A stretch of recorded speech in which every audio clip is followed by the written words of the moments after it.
Hello, আসসালামু আলাইকুম football পাগলারা, কি অবস্থা সবার?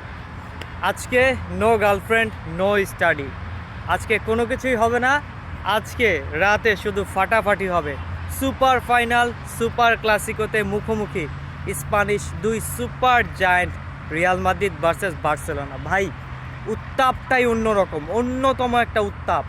বলা হয়ে থাকে ফুটবল ইতিহাসের সবচাইতে বড় দ্বৈরথের লড়াই যেই এল ক্লাসিকো, আবারও সেটা যদি হয় কোনো একটা ফাইনাল ম্যাচ। রিয়াল মাদ্রিদ আর বার্সেলোনার এল ক্লাসিকো ম্যাচ মানেই হচ্ছে অন্যতম একটা উত্তাপ কাজ করে। তার উপর সেটা যদি হয় স্প্যানিশ সুপার কুপার ফাইনাল, তাইলে তো কোনো কথাই থাকে না।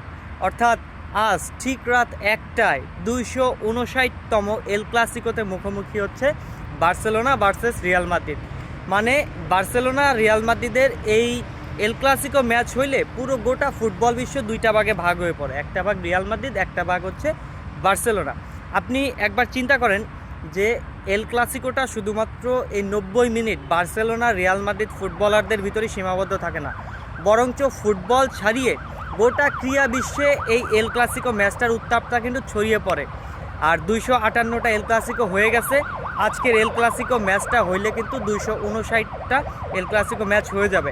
এখন আমরা যদি এল ক্লাসিকোর হেড টু হেড পরিসংখ্যানটা দেখি, তাহলে দেখা যায় যে রিয়াল মাদ্রিদ এবং বার্সেলোনা তারা এখন পর্যন্ত 258টা এল ক্লাসিকো ম্যাচে মুখোমুখি হয়েছে। এর ভিতরে সবচাইতে বেশি এল ক্লাসিকো ম্যাচ জিতেছে রিয়াল মাদ্রিদ। তারা এখন পর্যন্ত 105টা এল ক্লাসিকো ম্যাচ জিতেছে।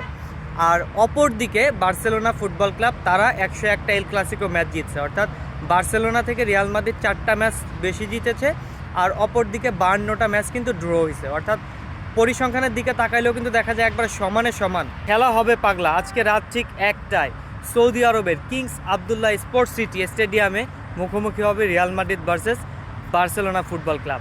রিয়াল মাদ্রিদ এবং বার্সেলোনা আমরা যদি সর্বশেষ 5 ম্যাচের পরিসংখ্যান দেখি, তাহলে দেখা যায় যে রিয়াল মাদ্রিদ জিতেছে 3টা ম্যাচে, অপরদিকে বার্সেলোনা ফুটবল ক্লাব তারা কিন্তু 2টা ম্যাচে জিতেছে। এমনকি আমরা যদি রিয়াল মাদ্রিদ আর বার্সেলোনা যদি সাম্প্রতিক লাস্ট 5টা ম্যাচের ফর্ম দেখি, তাহলে দেখা যায় যে রিয়াল মাদ্রিদ কিন্তু আনবিটেবল। অর্থাৎ 5টা ম্যাচের ভিতরে রিয়াল মাদ্রিদ লাস্ট 5 ম্যাচে কোনো একটা ম্যাচও হারে নাই, 4টা ম্যাচে জয়লাভ করছে, একটা ম্যাচে ড্র করছে। আর অপর দিকে আমরা যদি বার্সেলোনা ফুটবল ক্লাবের লাস্ট 5টা ম্যাচ দেখি, তাহলে দেখা যায় যে তারা 3টা ম্যাচে জয়লাভ করছে, 2টা ম্যাচে হেরে গেছে। এখন ভাই, এসব পরিসংখ্যান স্ট্যাটাস দিয়ে তো কোনো কিছু হয় না। কারণ রিয়াল মাদ্রিদ আর বার্সেলোনার এল ক্লাসিকো ম্যাচে কেউ কাউরে বিন্দুমাত্র ছাড় দেয় না। যে যারে পায়, যে যারে যেভাবেই সুযোগ পায়, সে হচ্ছে তারে সেইভাবেই হচ্ছে ভরে দেয়। এল ক্লাসিকোতে কখন আসলে কি হয়ে যায় কোনো কিছুই বলা যায় না, আর এল ক্লাসিকোর কোনো প্রেডিকশনও করা